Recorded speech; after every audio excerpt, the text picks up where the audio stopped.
I guess that segues nicely into the transfer market because it is going to close soon. And Martin, I'm sure that you're happy to not currently be active in the game because you said earlier on it can be incredibly frustrating and annoying when window closes and all this speculation that's going on. But at the same time, it's a massive area of concern, you suspect, for Brendan Rodgers. Like you rightly mentioned earlier on, they haven't made any signings. Fofana could leave. Tielemans has been heavily linked with a move away as well. They've lost a leader in the form of someone like Kasper Schmeichel, a veteran in the goal for over a decade. They still have Vardy, but he's not getting any younger. They have 1 point so far this Premier League season. Martin, just a solitary point. How important is this next couple of days for them? Should they be actively pursuing trying to bring in fresh blood into the club? Well, first of all, in your asking the question, you said that you'll be glad that you're out of it. Well, I think that, I don't know how Jody feels, but no, I think that that would be exciting. I'd like to be in dealing with Fofana's situation or anybody else. Like how would you handle the situation then? What would you be saying? What would it tell to Fofana? Listen, it's very obvious he wants to leave the football club. He's just signed a 5-year deal. I'd be really irritated with him.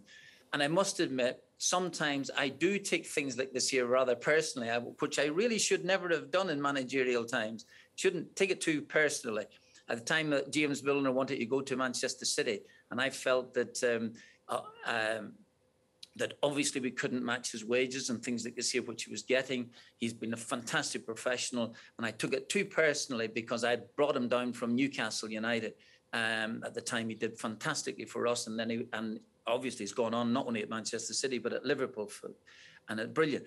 But what I'm saying is that Fofana, that I probably would still take it personally then if Fofana's going to leave. Suddenly he's had a 5-year deal right in front of him. He's happy to sign it, happy to say that Leicester City are going places and he wants to be all part of it. And then about a minute and a half later, he wants to leave the football club. So it can be really, really irritating. I think I just have to take the personal aspect out of it and try and deal with it accordingly. It looks, Adam, as if they're going to lose him. It looks as if they're going to lose him. And that's nothing you can do about it. It's also the price tag, Jody, because of when he signed his latest contract at Leicester means that Leicester could hold on to him for king's ransom. And there's the issue of a price tag which comes with a player and then the expectations which fall on their shoulders and how critical fans and media can be. I compiled a list last night of the record signings for the so-called Big Six clubs.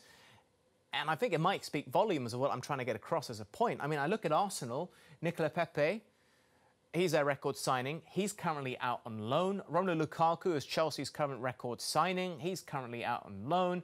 Virgil van Dijk is Liverpool's record signing. Now, I think it's safe to say he has been a success. Jack Grealish, Manchester City's record signing. I think it was, I think it's okay for me to say it was an underwhelming first season for him at the Citizens, but the jury is still out. And Paul Pogba, Manchester United, he's left the club already on a free transfer back to Italy. Tanguy Ndombele, he's out on loan. Spurs' record signing. Just because a lot of money is spent doesn't necessarily mean it's going to equate to an amazing performer. And I'll throw in another Leicester defender who went for an extraordinarily large amount of cash, Harry Maguire, and he was on the bench today. So it does come with its perils, big price tags. Yeah, I mean, listen, but if you're Wesley Fofana, you'll have belief in your own mobility. And I remember, as I said, speaking to Brendan a couple of years ago. I think I told you this the other day, Adam, that Brendan was speaking so highly of him as a player, not as a person. We wasn't asking that question, but he actually did think that he would go for an astronomical amount of money, and this was 2 years ago before he had his injury. So doesn't surprise me.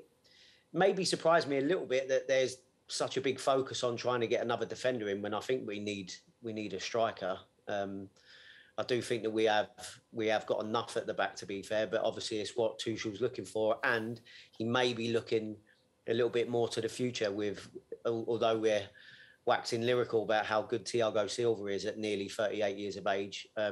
All it takes is 1 or 2 injuries, and whether it means that getting a couple of signings through the door opens the kind of the other side of the door, the exit, if you like, for a few to go out, remains to be seen. But yeah, it is a lot of money, but I'm sure the young lad's confident enough to be able to deal with that, or I don't think he'd be making such a fuss about getting out.